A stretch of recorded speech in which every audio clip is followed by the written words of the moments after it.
कि आज तक देख रहे हैं कि अतिथि शिक्षकों की नौकरी जा रही है, इस पर क्या कुछ कहना चाहेंगे गेस्ट टीचर के बारे में?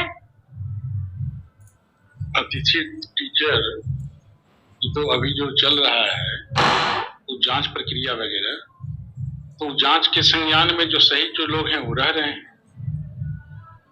तो उन तमाम बीपीएससी छात्र लोगों को क्या कहना चाहेंगे जो सप्लीमेंट्री रिजल्ट को लेकर के सप्लीमेंट्री रिजल्ट नहीं निकल रहा है बीपीएससी 2.0 में? उसमें बहुत सारे बहुत धांधली हुए हैं। उसमें देख ही रहे होंगे कि पेपर लीक हो गया, बीपीएससी में पेपर लीक हो गया है। लीक होने पर वो कैंसिल किया गया, बीपीएससी 3.0 में कैंसिल हो गया। उसके बाद कब क्या होने वाला है, और ये 97 ओवर एज वालों क्या करेंगे उस पर? ओवर एज जो 12 साल के बाद वैकेंसी इसमें निकली है, जो एज के कारण उस फॉर्म को फिल करना नहीं कर पाए, फेल होना पास होना उनका मत है। कम से कम फॉर्म में बैठने का तो मौका मिल जाए। इतना दिनों के बाद निकला है तो कुछ तो रिबेट मिलना चाहिए। इस पर क्या कुछ कहना चाहेंगे? देखिए, हर चीज की वैकेंसी के लिए एक पॉलिसी होती है, सरकार की प्रक्रिया होती है, और उसके लिए आयोग है। आयोग किस पॉलिसी कौन सी प्रक्रिया अपनाती है उसके ऊपर डिपेंड करता है कि कितने एज वाले आएंगे, कितने एज वाले नहीं आएंगे। तो वो सब प्रक्रियाधीन है, जो भी आएगा सामने आएगा और सबकी भलाई के लिए ही काम होगा। उन शारीरिक शिक्षकों के बारे में क्या कहना चाहेंगे? शारीरिक शिक्षक एवं स्वास्थ्य अनुदेशक जो सैलरी के नाम पर मात्र 8,000 रुपया वेतन मिलता है, इस पर क्या कुछ कहना चाहेंगे? नहीं, वो तो जिसकी बहाली है जिस ग्रुप में, तो अपने एथी से आए हैं ना, सरकार की जो पॉलिसी रहे उसी के तहत आए हैं। अब लोकसभा चुनाव के बाद उन लोगों पर देखा जाएगा कि विभागीय उस पर देखा जाएगा, विभाग के लोग देखेंगे कि इस पर कैसे क्या होता है।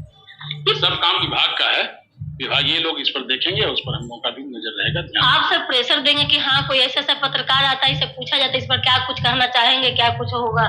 तो कहीं कुछ नहीं। जब देखिए, सरकार की जो पॉलिसी है वो एक आयोग है, स्वतंत्र है, वो अपनी एक रणनीति बनाती है, वो रणनीति के तहत वैकेंसियां निकालती है।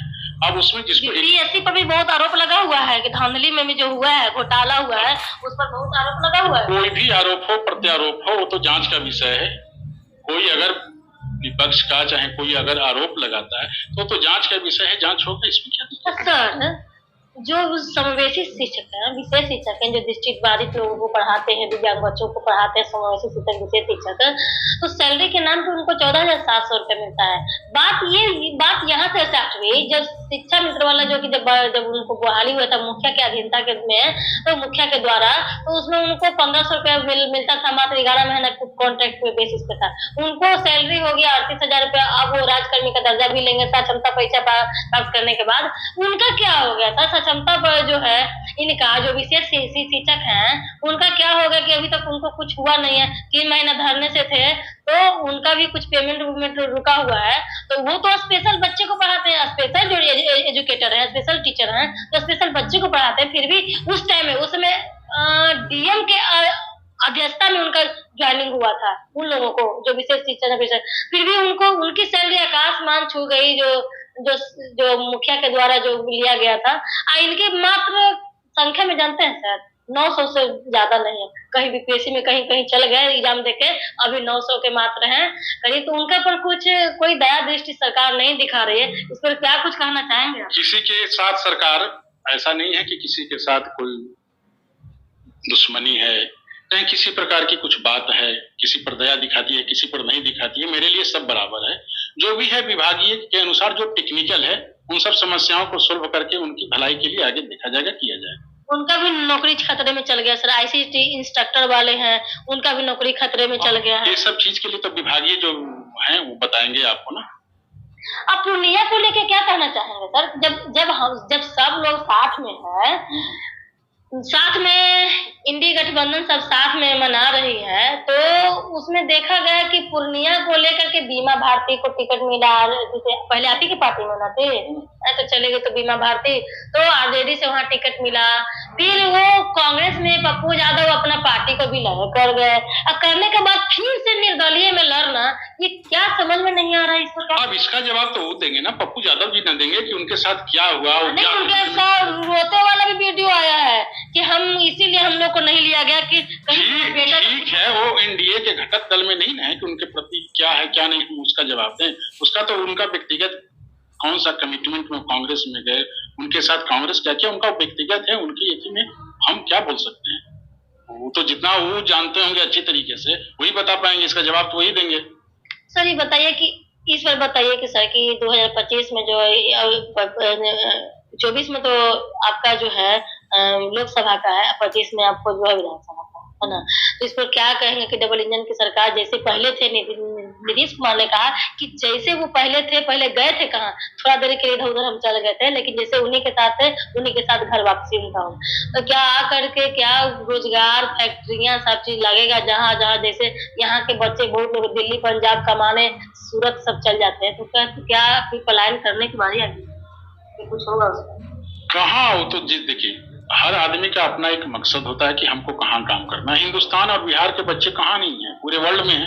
इसका मतलब क्या है कि पलायन हो रहा है, यहाँ रोजगार नहीं है। अगर यहाँ जो चाहे उसके लिए रोजगार नहीं है, सरकार रोजगार नहीं दे रही है। छोटे छोटे लघु उद्योग खुले हुए हैं, अपना रोजगार कीजिए, यहाँ भी तो रोजगार है, सब कुछ है। ये कोई जरूरी है कि बिहार का बच्चा बिहार में ही रहे? भारत तो पूरा सबका है, वो कहीं भी जाकर अपना जहाँ जिसको मन भरता है अपना काम करता है। इसको पलायन के रूप में कैसे कहेंगे? कोई स्टेट कह दे कि मेरा इस स्टेट का किसी दूसरे स्टेट में कोरोना काल में कितना पलायन हो गया, काम नहीं करने जाएगा। अब तो कोरोना काल में हर स्टेट का भौगोलिक स्थिति हर चीज अलग अलग होती है ना। आपकी यहाँ अगर अब गुजरात है, गुजरात में आसपास के जो क्षेत्र है समुद्र है, तो किसी भी कल कारखाना खोलने के लिए बहुत सारी भौगोलिक स्थिति होती है, बहुत सारी रिक्वायरमेंट की नीड होती है, जरूरतें होती है। तो उन सबको देखकर अगर बिहार में अगला स्टेट से कंपैरिजन कीजिएगा कल कारखाना के लिए, तो उस सब चीज फॉलो नहीं कर पाता है बिहार, इसकी भौगोलिक स्थिति वैसी है।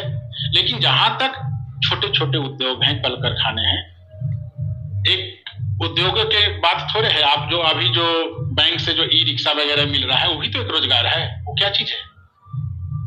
दुकान खोलने के लिए, पशु के लिए, मछली पालन के लिए।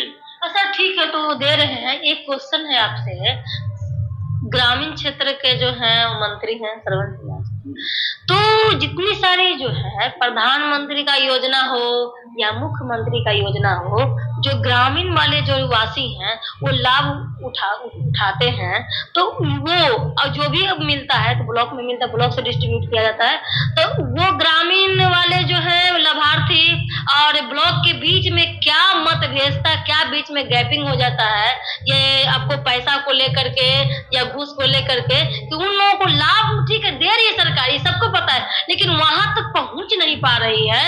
हर जगह जगह जिनको जो चाहिए उनको नहीं मिल पा रही है, जिनको ना चाहिए उसको मिल रही है। तो खैर उस पर क्या कुछ कहेंगे? ऐसा कहीं नहीं है, कोई ऐसा घर बिहार का नहीं है जहाँ की बिहार सरकार की जो कार्यक्रम है, योजनाएं हैं, उसका लाभ उसे नहीं मिल पा रहा है। बीच में गैपिंग दलालियों पर कहीं कुछ नहीं है वैसा। कहाँ आप दलाली देख रही है? कहीं वैसा कुछ नहीं है, सबको लाभान्वित हो रहा है। यानी कि तुरंत फॉर्म भरिए तुरंत मिल जा रहा है। अब तुरंत फॉर्म भरिए मिल जा रहा है तो क्या है, वो तो वहाँ का पॉलिसी बताएगा ना। नहीं सर, हम भी गांव में सर्वेक्षण किए हैं तो बीच में बिचौलिया आ जाते हैं। पता नहीं आपको बिचौलिया दिखाई दिया, हमें बिचौलिया दिखाई नहीं देता है। आपको बिचौलिया नहीं दिखाता है? तो क्या परेशानी क्या होता है? डायरेक्ट मिल जाती है, यानी कि गांव से जो लाभार्थी हैं, ब्लॉक का जो बीच का जो मध्यस्थता जो रहता है, जो नगर निकाय का जो अधिकार दिया गया है, जिसमें कि आपको मुखिया, सरपंच, जिला परिषद आते हैं, अगर किसी को कोई त्रुटि या प्रॉब्लम आती है उनसे बात करके उनकी समस्या का समाधान करवाएं।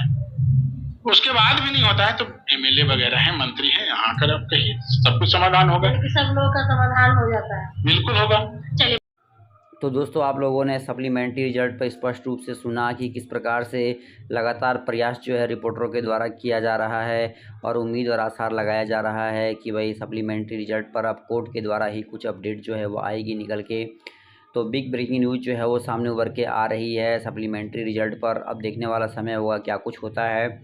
फ़िलहाल तो ये बात कही जा रही है कि सप्लीमेंट्री रिजल्ट जो है वो जारी होकर रहेगा, क्योंकि अब कोर्ट में मामला गया है और जल्द से जल्द कोर्ट से जो है हमें कहीं ना कहीं बड़ी जीत जो है सप्लीमेंट्री रिजल्ट पर मिल सकती है। तो बिग ब्रेकिंग न्यूज़ सामने उभर के आ रही है, अब क्या कुछ होगा ये तो आगे समय ही बताएगा, लेकिन प्रयास जारी है रिपोर्टर के द्वारा। लगातार मांग की जा रही है, चाहे वो सारी शिक्षक हो, चाहे वो सप्लीमेंट्री रिजल्ट का मामला हो, शिक्षकों से संबंधित जो भी अपडेट है वो लगातार आप तक पहुंचा रहे हैं। तो वीडियो पसंद आए तो जल्दी से शेयर कीजिएगा। धन्यवाद दोस्तों। जय हिंद, जय भारत।